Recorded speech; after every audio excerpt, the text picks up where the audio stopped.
जमुरा जरा खोल दे अपनी कांवरिया लिफाफा और बताओ आगे का क्या समाचार है। उस्ताद, आगे का समाचार है कि बाबा की एक भक्त बालिका बाबा से प्रार्थना कर रही है कि हे बाबा, काश मैं आपके कुछ काम आती। जमुरा, अरे बता वो कैसे? उस्ताद, चोटी हिला के।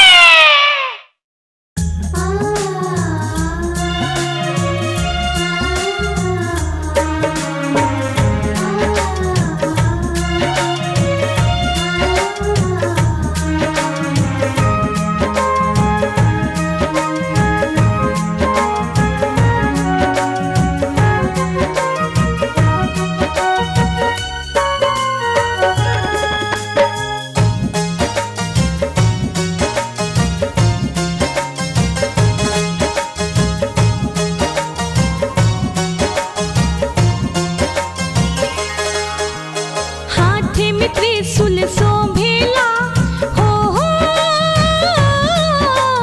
हाथ में त्रिशूल शोभेला, डमरू डिम डिम बोलेला, देवघर में बैठल बाड़े भोला घड़दनी, देवघर में बैठल बाड़े बाबा घड़दनी, हाथ में त्रिशूल शोभेला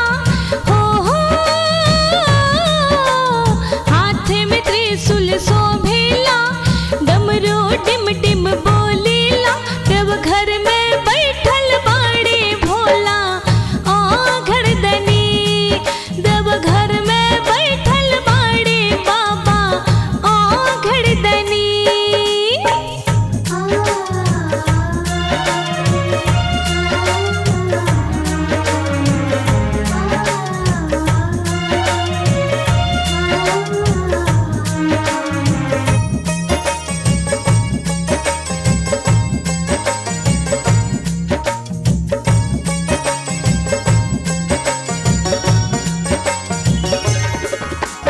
मनवा करेल बाबा हमरो, मनवा करेल बाबा हमरो, बस हारे बन जाए के, बस हाँ बन के बाबा तहरा सैर करावे के।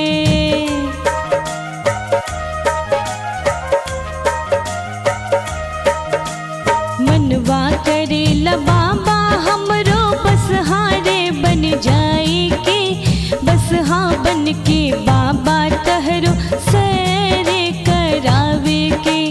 मनवा हमरो तड़पेला हो, मनवा हमरो तड़पेला, आँख से आंसू छलकेला, देवघर में बैठल बाड़े भोला घड़दनी, देवघर में बैठल बाड़े बाबा घड़दनी, हाथ में त्रिशूल शोभेला, डमरू डिम डिम बोलेला, देवघर में बैठल बाड़े भोला घड़दनी, देवघर में बैठल बाड़े बाबा घड़दनी।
बन के बाबा तहरो गरबा में पड़ जाए के मनवा हमरो हहरेला हो मनवा हमरो हहरेला अखियां हमरो तरसेला तब घर में बैठल बाड़े भोला आघड़दनी तब घर में बैठल बाड़े बाबा आघड़दनी हाथ में त्रिशूल शोभेला डमरू डिम डिम बोलेला तब घर में बैठल बाड़े बाबा आघड़दनी तब घर में बैठल बाड़े भोला आघड़दनी।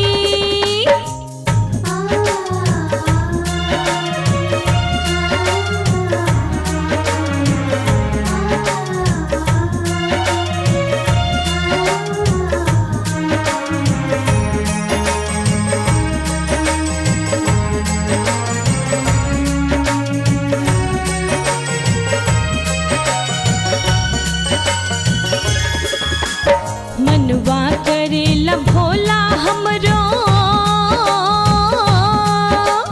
मनवा करेला भोला हमरो गौरा रे बन जाए के गौरा बन के भंगिया पिस पिस तोहरा के पियावे के